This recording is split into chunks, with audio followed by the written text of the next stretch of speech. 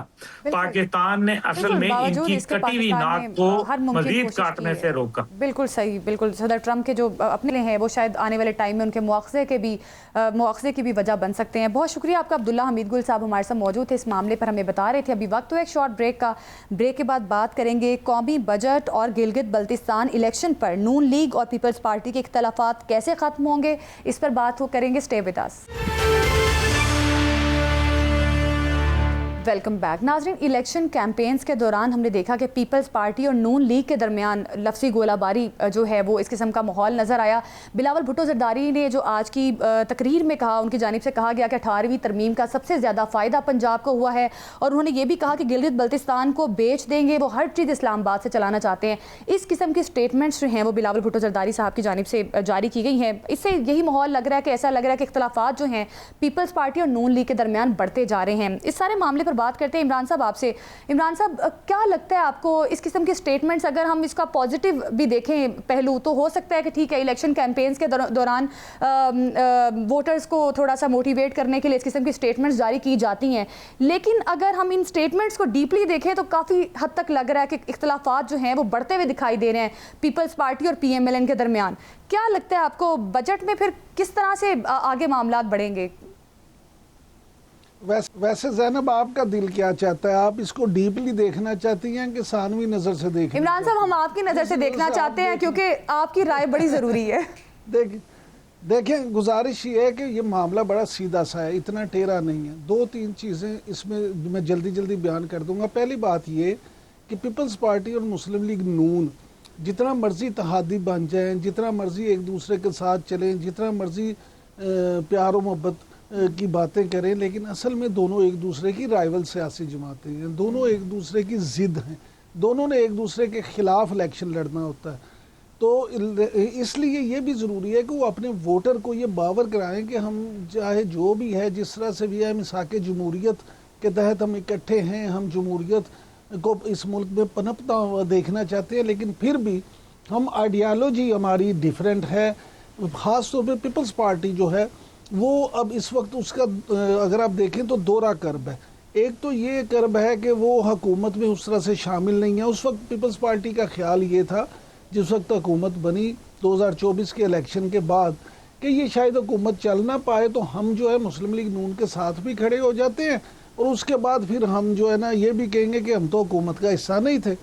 لیکن پیپلز پارٹی کے لیے شومِ قسمت یہ ہوا کہ حکومت جو ہے نہ صرف چل رہی ہے بلکہ آپ نے دیکھا کہ مارکہ حق اور بنیان المسوس کے بعد پاکستان کو جو عزت ملی, اور وزیر اعظم خاص طور پہ وزیر اعظم میاں شہباز شریف جو ہیں ان کو جس طرح سے پوری دنیا میں پذیرائی ملی, تو اگر حکومت میں پیپلز پارٹی بھی شامل ہوتی تو بلاول بھٹو زرداری اس وقت وزیر خارجہ ہوتے, اور وزیر خارجہ کے طور پہ ان کا جو سٹیٹس ہے وہ بھی آج سے ڈیفرنٹ ہوتا.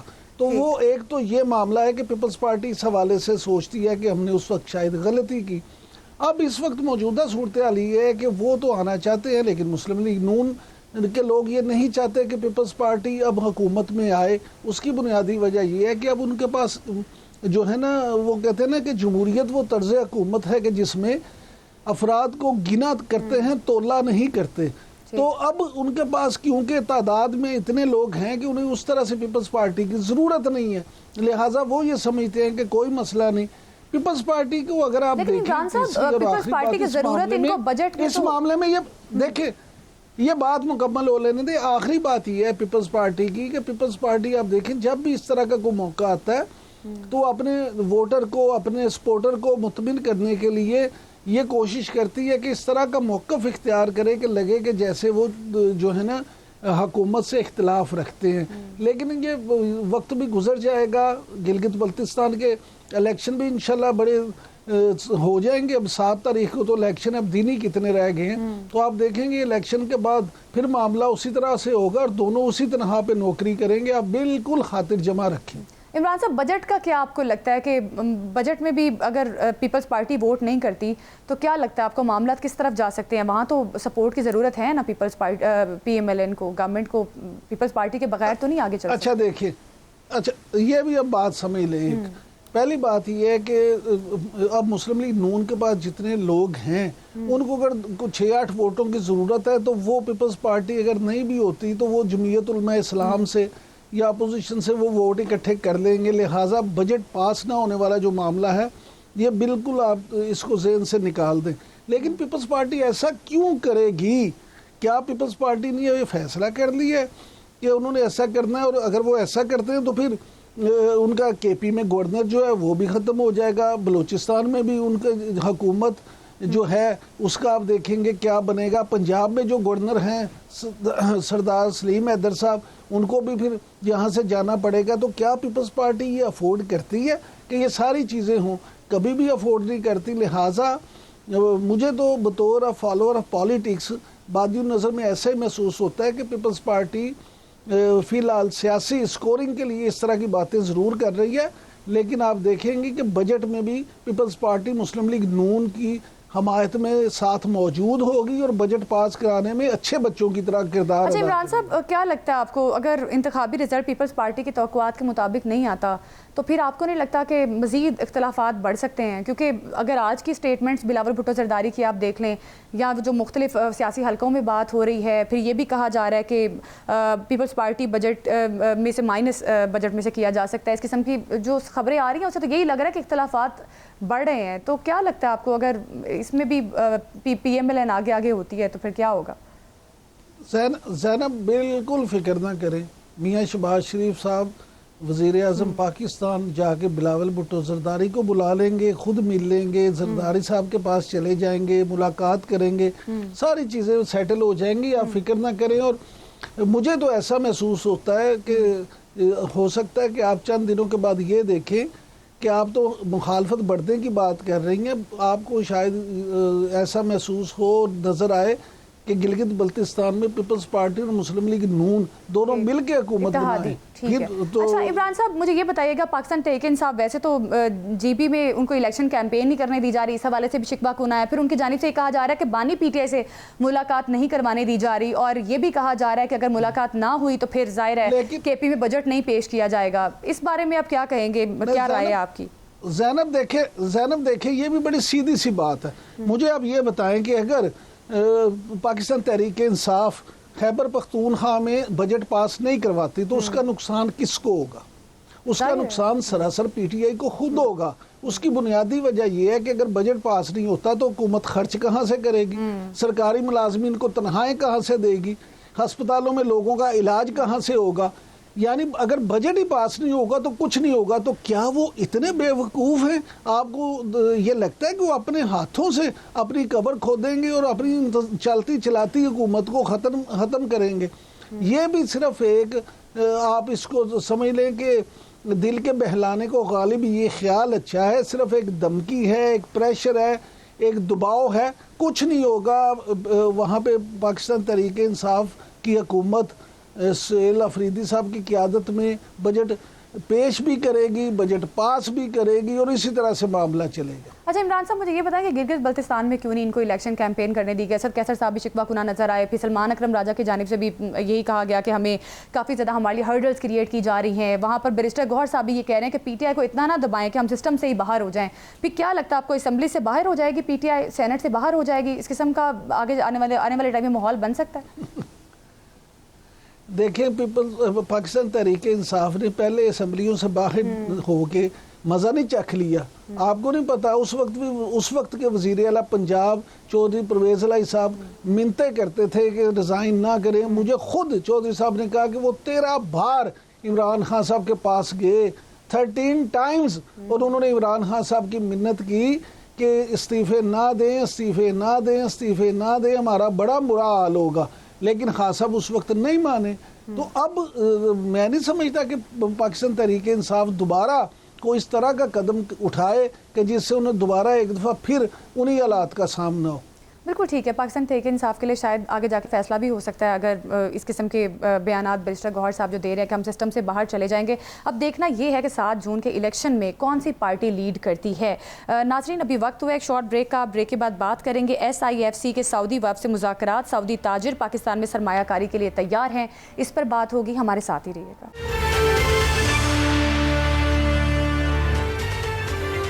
Welcome back. ایران امریکہ معاملات بہتر ہونے سے پاکستان ایران سے پیٹرول اور گیس درآمد کرنے کی پوزیشن میں ہوگا، جس سے پاکستان کو معاشی لحاظ سے بھی فائدہ ملے گا اور تیل اور گیس کی قیمتیں بھی کافی حد تک نیچے آ جائیں گی۔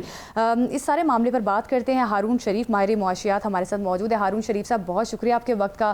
کس طرح سے دیکھ رہے ہیں کہ اگر امریکہ ایران کے درمیان معاہدہ ہو جاتا ہے اور پاکستان کو اس میں کامیابی مل جاتی ہے تو کیا لگتا ہے پاکستان پھر آنے والے ٹائم میں ایران سے پیٹرول اور گیس درآمد کر سکتا ہے؟ قیمتیں کم ہوں گی پھر آنے والے دنوں میں پیٹرول کی؟ کہ اس کے دو پہلو ہیں۔ پہلا پہلو جیسے آپ بات کر رہی ہیں کہ اگر معاہدہ ہو جاتا ہے اور ایران کے اوپر گلوبل جو ٹریڈنگ کی سینکشنز کے اندر کچھ کمی آتی ہے، کیونکہ کچھ سینکشنز بائی لیٹرل ہیں، کچھ یونائٹڈ نیشنز کی ہیں، کچھ یورپین یونین کی ہیں، ان کو وقت لگے گا، آہستہ آہستہ کم ہوں گی، تو یقیناً پاکستان کا کیونکہ نیبر ہے، ڈسٹنس کم ہے، آپ کی ٹرانسپورٹ کاسٹ کم ہے، تو آئل کی پروڈکشن تو ان کی تقریباً 80-90% چین خریدتا ہے، لیکن ہمیں گیس پائپ لائن کو ضرور کمپلیٹ کر لینا چاہیے، کیونکہ ہمارے پاس ابھی ایک ہی سورس ہے جو کہ ہمارا قطر سے آتی ہے۔ تو پاکستان کے لیے تو بہت فائدہ ہے اگر ایران کھل جاتا ہے، کیونکہ 90 ملین لوگوں کی ایک اچھی مارکیٹ ہمیں مل جاتی ہے۔ بالکل جی عمران صاحب آپ کچھ کہہ رہے ہیں؟ اچھا ہارون صاحب یہ فرمائیے گا کہ سعودی عرب کا ایک اعلیٰ وفد جو ہے بزنس مینوں کا، اس نے وزیر اعظم میاں شہباز شریف صاحب سے ملاقات کی ہے۔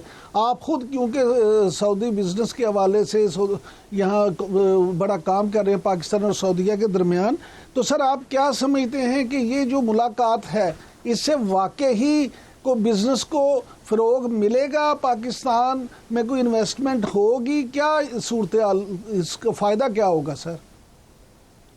یہ ایک پاکستان سعودی بزنس کاؤنسل بنائی گئی تھی کچھ ماہ پہلے، یہ اس کا حصہ ہے، اس کو پرنس منصور وہاں سے ہیڈ کرتے ہیں اور وہ ڈیلیگیشنز میں لوگوں کو لے کر آتے ہیں، جہاں جہاں ان کے انٹرسٹ ہیں وہ اس کو ایکسپلور کرتے ہیں۔